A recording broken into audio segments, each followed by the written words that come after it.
Au nom de Fiduconsult et de la BCF, nous vous souhaitons la plus cordiale bienvenue à cette première édition du Salon de l'entreprise et plus particulièrement à cette conférence qui a pour thème la transmission d'entreprise. Fiduconsult et la BCF se sont finalement associés pour vous présenter un tour d'horizon de ce sujet et évoquer avec vous certains aspects spécifiques pour mener à bien une telle opération.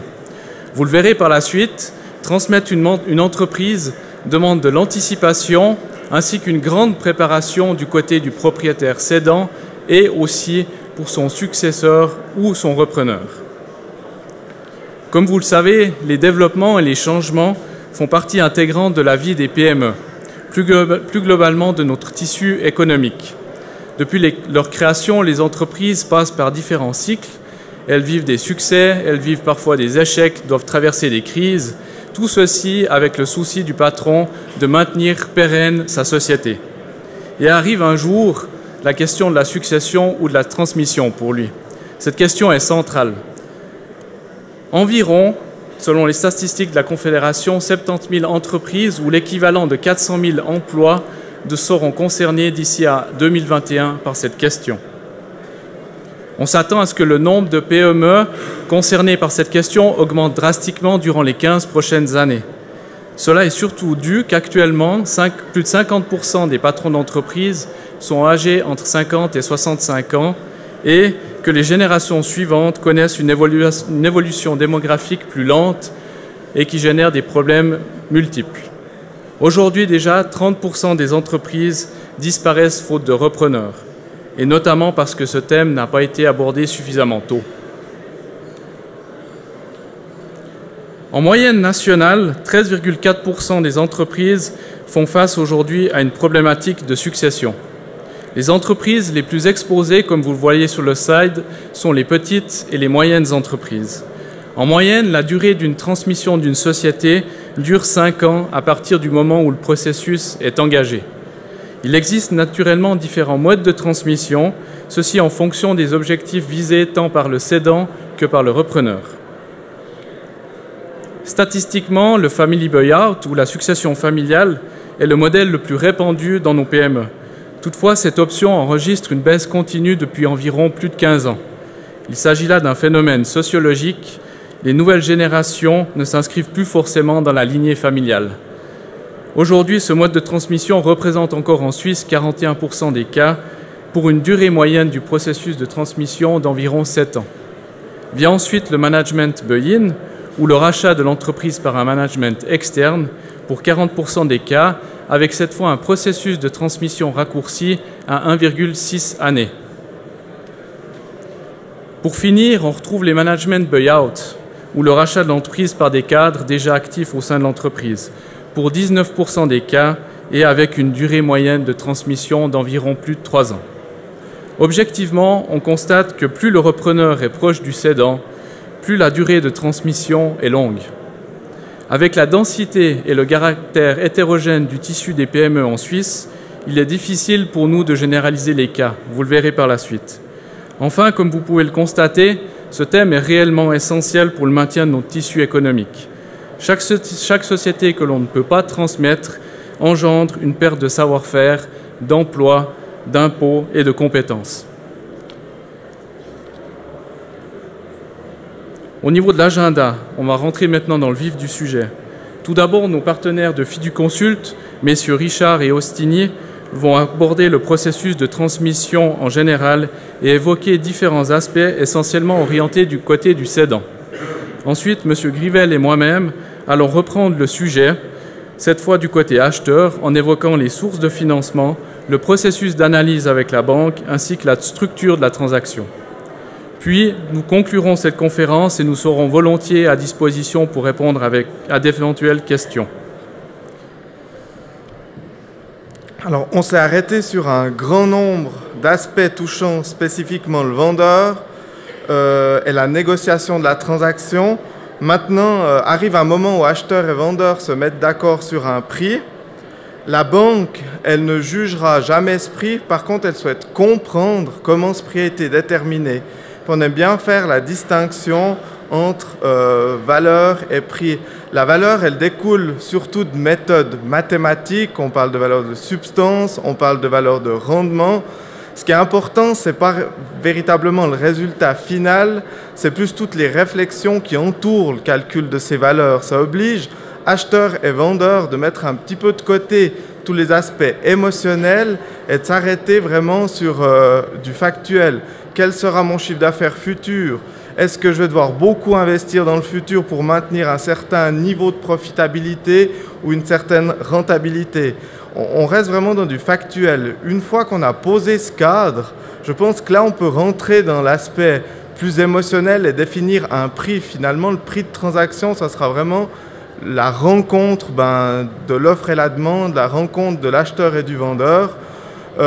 Des éléments émotionnels ou d'autres objectifs que des objectifs vraiment économiques vont rentrer dans la fixation de ce prix. Par exemple, une transmission dans le cadre familial ou un vendeur qui peut vendre à un concurrent, ce qui donnera l'occasion de supprimer un concurrent, il sera peut-être d'accord de payer un peu plus que le prix du marché. Il y a beaucoup d'objectifs qui font varier le prix. Une fois que ce prix est fixé, arrive le moment où il faut le financer. On pense instinctivement à une ou deux sources de financement. Vous allez voir là, on va essayer de faire un panorama un petit peu exclusif de ces sources rapidement pour que ça fasse tilt aux gens. Oui, il y a les fonds propres, le premier on pense. Quels sont les moyens de l'acheteur ? Il y en a besoin dans des opérations de transmission, mais c'est de loin pas la seule source de financement. On cite ici aussi le prêt mezzanine.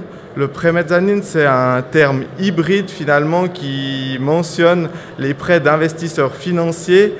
Donc là, il faut une certaine taille d'entreprise. Ce n'est pas ouvert quand même à tout le monde. Le risque de cette source de financement, elle peut compléter les fonds propres. Elle aide des fois à arriver au terme d'une opération, mais c'est relativement coûteux parce que les investisseurs financiers, ils se payeront via un taux d'intérêt, mais ce taux évoluera en fonction du risque qu'ils prennent dans la société. Donc, plus la société va bien, plus le risque est faible, plus le taux sera faible. C'est un peu l'inverse des fois de ce qu'on a besoin quand on traverse des problèmes dans une société. Donc, c'est une source, mais attention aux écueils, aux contrats qu'on signe avec des investisseurs purement financiers. Ensuite, il y a toute la panoplie de prêts de tiers. On pense, je pense, instinctivement à la banque. Ce qui est bien, c'est un partenaire. La banque, elle remplacera jamais les fonds propres, quand même le dire.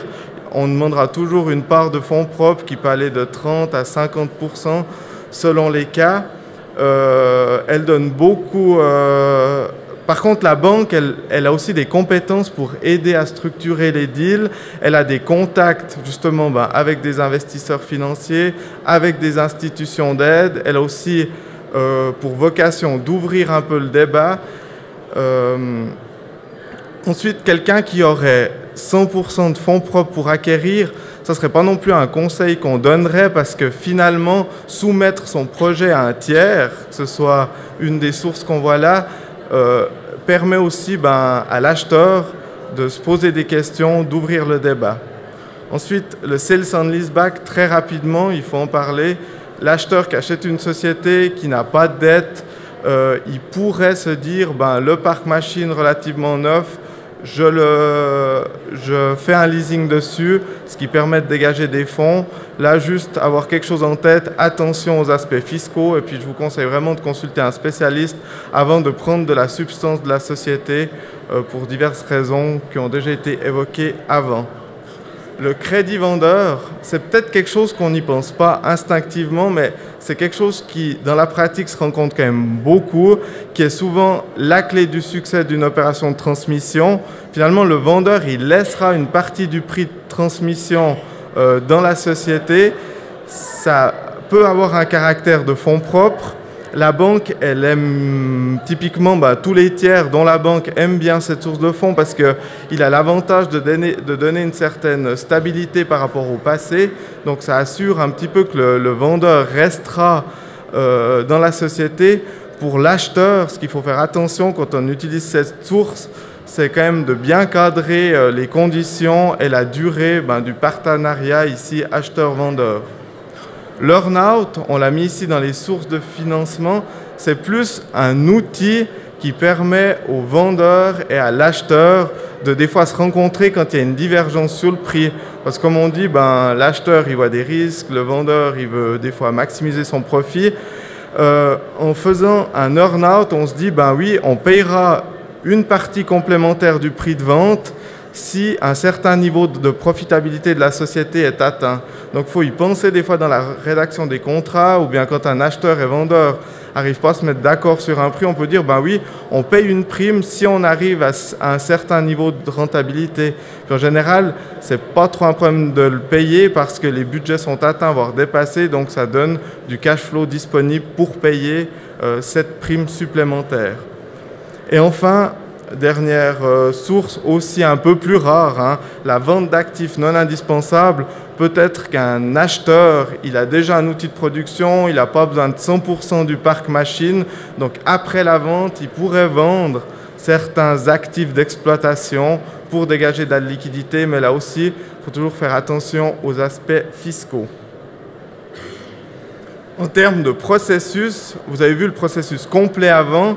La banque, elle intervient en général en cours de route. Il faut déjà qu'il y ait une intention de vendre. L'acheteur-vendeur se sont déjà mis d'accord sur certains points. Peut-être tout n'est pas figé. Nous, on conseille vraiment aux acheteurs de venir nous trouver le plus tôt possible parce que plus on vient tôt, plus les outils à disposition sont larges. Ça permet aussi à l'acheteur d'avoir peut-être des idées qu'il n'aurait pas eues tout seul.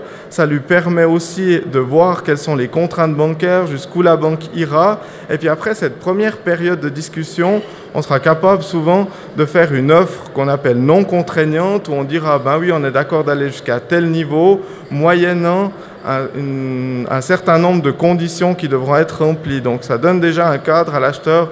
Oui, mon projet est faisable. Non, je dois vraiment revoir les choses.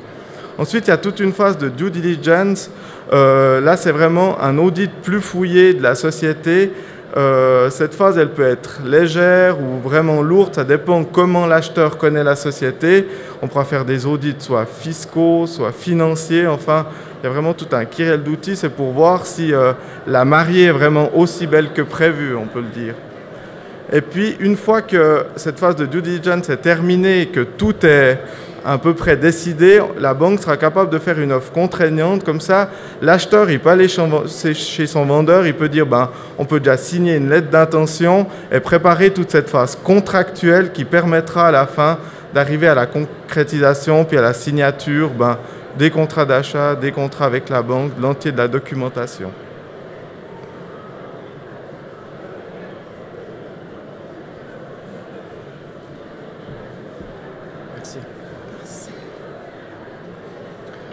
M. Ostini a déjà évoqué un certain nombre de documents qui sont nécessaires pour réaliser ce type de transaction.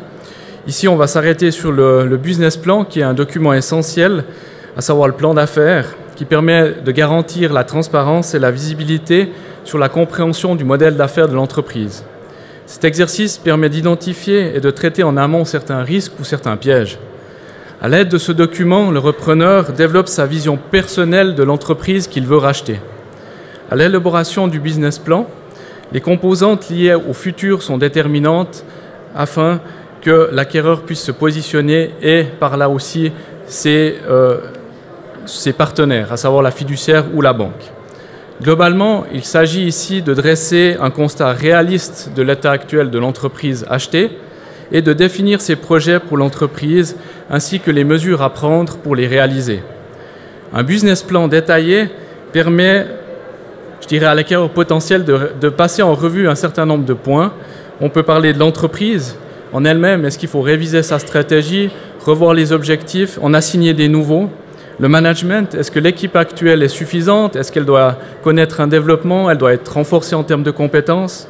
Est-ce qu'au niveau des produits et des services, par exemple, la gamme de prestations doit être élargie, maintenue ou réduite? Est-ce qu'au niveau du marché, faut-il continuer à travailler avec les mêmes partenaires commerciaux ou faut-il challenger ceci aussi?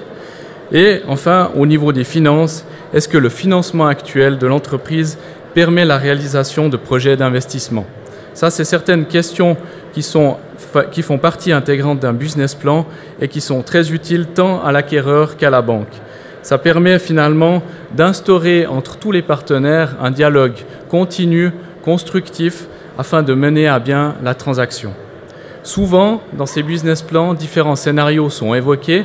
Donc on parle de scénarios optimistes, réalistes ou pessimistes, afin de challenger au mieux l'opération et de minimiser les risques avant la phase de conclusion. Attention, le business plan doit réellement se concentrer sur la phase d'achat, qui est le moment où on doit acheter l'entreprise, avant de penser à une éventuelle expansion ou un développement futur. C'est vraiment deux étapes à distinguer au sein du document. Ces documents, mais surtout tous les échanges que nous avons ensemble avec les entrepreneurs, nous permettent d'analyser la faisabilité de la transaction sur des dimensions qualitatives et quantitatives. Notre objectif ici est de répondre tant aux intérêts de l'acquéreur qu'aux intérêts de la banque, finalement, dans le cadre de sa gestion du risque. Ici, vous avez 4 dimensions exposées qui font partie intégrante de notre analyse. Je ne vais pas plus développer ce point vu qu'actuellement, on a un timing un peu serré. Sachez surtout qu'un business plan bien établi permet de répondre à la majorité des besoins de la banque. Ceci, bien entendu, de manière complémentaire avec tous les échanges continus qu'on aura durant le processus de transmission. Je vais évoquer surtout maintenant l'aspect structure de la transaction. En règle générale, l'acquéreur devient propriétaire de l'entreprise cible par l'intermédiaire d'un véhicule d'acquisition, soit une société holding permettant de maximiser les leviers financiers, fiscaux et juridiques de l'opération. L'emprunt contracté au niveau de la holding sera financé et amorti au moyen des cash flows nets générés par l'entreprise achetée. Ceci sous forme de dividendes qui vont remonter à la holding et ces dividendes seront exonérés de l'impôt sur le revenu. Cette structure a aussi l'avantage pour l'acquéreur de séparer son patrimoine privé de son patrimoine professionnel. Ceci limite aussi les niveaux de responsabilité. Si on prend l'exemple de l'achat en direct, sans société holding, l'acquéreur engage sa responsabilité illimitée, celle de sa famille et de l'ensemble de son patrimoine privé. Ce qui génère, c'est un risque global si l'opération devient un échec. Donc ces deux options doivent réellement être analysées en profondeur en compagnie de spécialistes que sont la fiduciaire, le fiscaliste ou la banque. D'après notre expérience, globalement, la structure holding est l'option la plus utilisée actuellement car elle permet une claire séparation des patrimoines privés et professionnels ainsi que des responsabilités. Elle permet une remontée dividende nette d'impôts, alors que si vous passez par un achat en direct, l'acquéreur devra adapter son salaire à la hausse ou se verser des dividendes imposables, ce qui fera forcément augmenter au final sa charge fiscale. Et puis, la structure holding, si on voit à plus long terme, permet une certaine souplesse ou une certaine flexibilité dans la gestion et le développement futur de la société. À savoir que, par exemple, à moyen terme, on peut envisager l'entrée d'un nouvel actionnaire ou la séparation de l'immeuble d'exploitation en créant une société immobilière et en fait développer une structure de groupe optimale.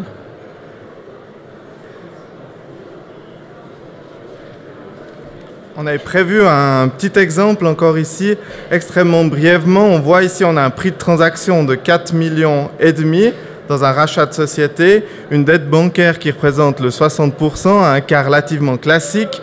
La structure holding en face, on voit qu'elle assume les charges de ce financement et que ça coûte, après avec des taux théoriques aussi, mais 556 000 francs par année. Ces fonds seront remontés via des dividendes de la société opérationnelle, donc de la société achetée. Et on voit que s'il n'y avait pas cette structure holding, dans ce cas-là, l'entrepreneur, l'acheteur devrait augmenter son salaire de 556 000 francs.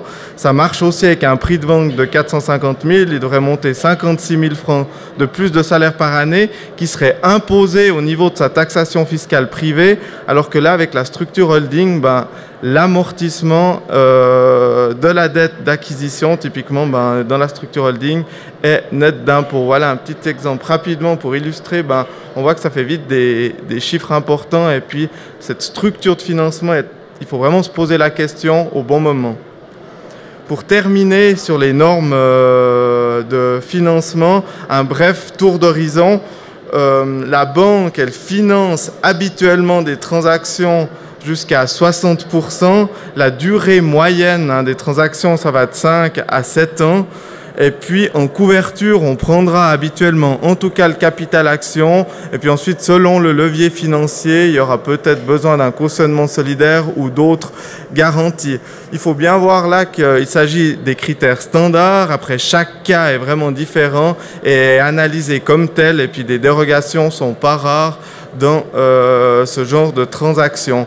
Ensuite, une fois que la transaction est en place, tout n'est pas figé pour 5-7 ans. Si le futur il est plus radieux que prévu ou aussi si les perspectives sont un peu plus lentes à être mises en place, il pourra arriver des phases où on réadapte les montants pour être au plus proche possible de la vie de la société.